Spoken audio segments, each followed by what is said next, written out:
Hello student welcome to सेवा पाठशाला। आज तुम्हालोकर नवममान श्रेणीर जी अসমীয়াৰ সুখ कविताটো আছে সেইটো आलोचना কৰাৰ উপৰি তোমালোকৰ কাৰণে যিখিনি তোমাৰ কুৱেশ্যন আছে মই ধুনীয়াকৈ যিমান পাৰো টু দা পইণ্ট ইজিকৈ লিখি আনিছোঁ যাতে তোমালোকে মুখস্থ কৰি পৰীক্ষাত লিখিলে যাতে 1 নম্বৰো কম নোপোৱা। গতিকে তোমালোকে কি কৰা, প্ৰথমে পাৰ্টটো ধুনীয়াকৈ বুজি লোৱা, ইয়াৰ পিছত তোমালোকে কুৱেশ্যনখিনি ধুনীয়াকৈ বহিত পাতি ল'বা।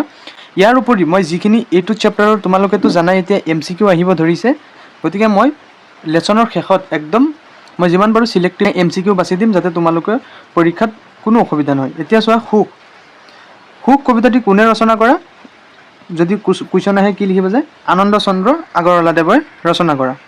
এতিয়া তোমালোকে চোৱা, বহুত এটা ধুনীয়া কবিতা।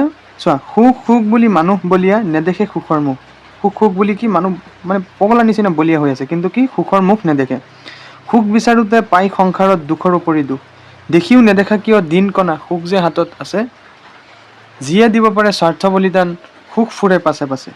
অকল নিজৰ নিমিত্তে নহয় আমাৰ জীৱন ভাই, পৰৰ কাৰণে খাটিব পাৰিলে সংসাৰ সুখৰ ঠাই। পৰৰ অভাৱ পৰৰ দুখত হিয়া যদি পমি যায়, পৰক আপোন কৰিব পাৰিলে সংসাৰত দুখ নাই। মানে কি, আনৰ দুখত যদি তুমি দুখী হ'ব পাৰা, ইয়াৰ সমান সুখ আৰু এইটো পৃথিৱীত নাই। শক্তি সামৰত পৰৰ সুখত বিলাব পাৰিলে ভাই, পৰৰ কাৰণে কান্দিব জানিলে কান্দোনতো সুখ পায়। আনৰ কাৰণে যদি তুমি কান্দা তাতো তুমি সুখ পাবা।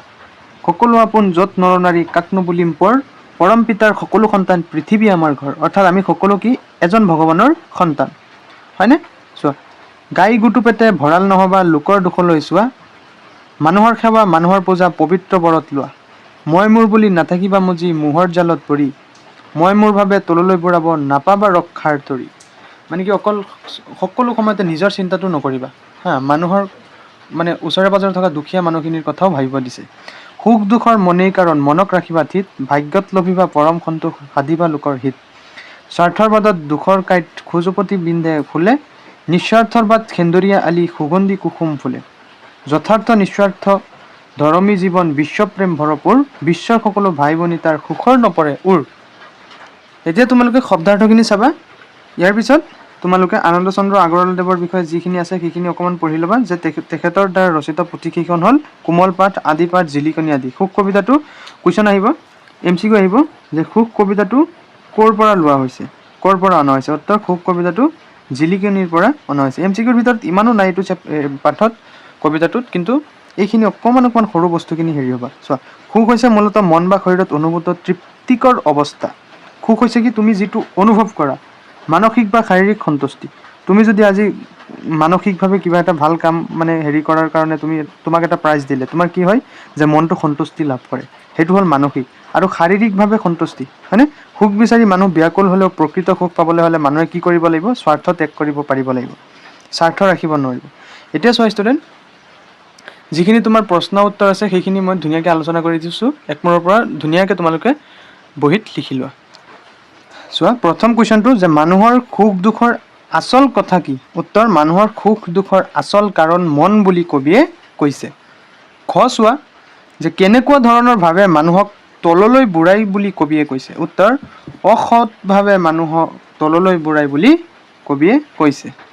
গ চোৱা, যে নিস্বাৰ্থৰ বাট কেনেকুৱা। উত্তৰ, কবিয়ে নিস্বাৰ্থৰ বাট সেন্দুৰীয়া আলি বুলি কৈছে। ঘ চোৱা, কবি আনন্দ চন্দ্ৰ আগৰৱালাক কিয় ভাঙনি কোঁৱৰ বুলি কোৱা হয়।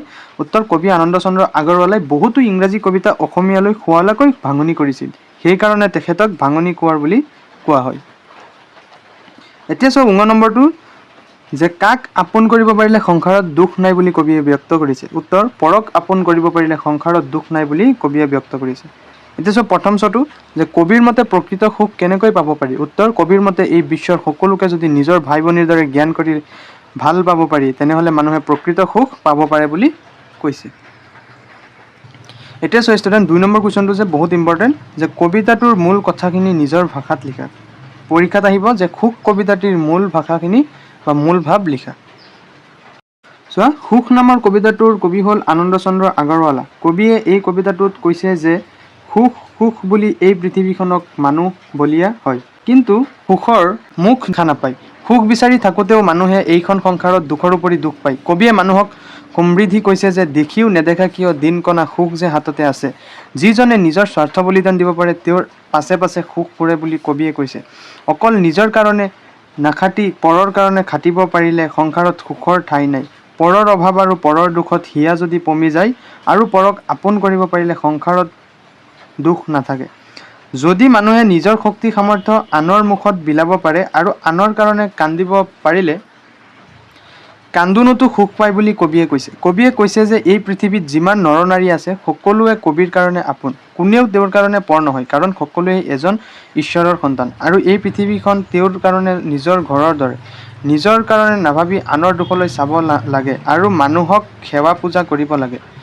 মই মোৰ ভাৱ লৈ মোহত পৰি থাকিব নালাগে, কাৰণ এই অসংভাৱে মানুহক তললৈ ঘূৰাই নিলে ৰক্ষা পোৱা নাযায়। আকৌ কবিয়ে কৈছে যে সুখ দুখৰ মানেই কাৰণ, সুখ দুখৰ কি মনেই হৈছে কাৰণ, সুখ দুখৰ হৈছে মনেই কাৰণ। যদিহে মানুহে নিজৰ মনটোক ঠিক কৰি ৰাখে, বেলেগৰ হিতৰ কাৰণে কাম কৰিলে পৰম সন্তোষ লাভ কৰিব পাৰি। কবিয়ে কৈছে যে স্বাৰ্থৰ বাটত সদায় দুখৰ কাঁইট থাকে আৰু প্ৰতিটো খোজতে বিন্ধে, কিন্তু নিস্বাৰ্থৰ বাটটো সদায় সেন্দুৰীয়া আলিৰ দৰে হয়, ঠিক সুগন্ধি ফুলৰ দৰে বুলি কবিয়ে কৈছে। কবিয়ে আকৌ কৈছে মানুহৰ নিস্বাৰ্থধৰ্মী জীৱনটো বিশ্বৰ প্ৰেমেৰে ভৰপূৰ, কিয়নো এই পৃথিৱীখনক সকলো নিজৰ ভাই ভনীৰ দৰে। এই বুলি কবিয়ে এই সুখ নামৰ কবিতাটো উত্থাপন কৰি মানুহক বুজাইছে। এতিয়া চোৱা ৩ নম্বৰ ব্যাখ্যা কৰা। মই যিমান পাৰোঁ তোমালোকৰ কাৰণে ধুনীয়াকৈ লিখি আনিছোঁ, তোমালোকে ধুনীয়াকৈ বহীত লিখি ল'বা, 1 নম্বৰো কাটিব নোৱাৰে পৰীক্ষাত, একদম ধুনীয়াকৈ লিখিবা। চোৱা, অকল নিজৰ নিমিত্তে নহয় আমাৰ জীৱন ভাই, পৰৰ কাৰণে খাটিব পাৰিলে সংসাৰ সুখৰ ঠাই। চোৱা উত্তৰ, উক্ত কথাভাগি আমাৰ পাঠ্যপুথিত থকা আনন্দচন্দ্ৰ আগৰৱালাদেৱৰ দ্বাৰা ৰচিত সুখ নামৰ কবিতাটিৰ পৰা তুলি অনা হৈছে।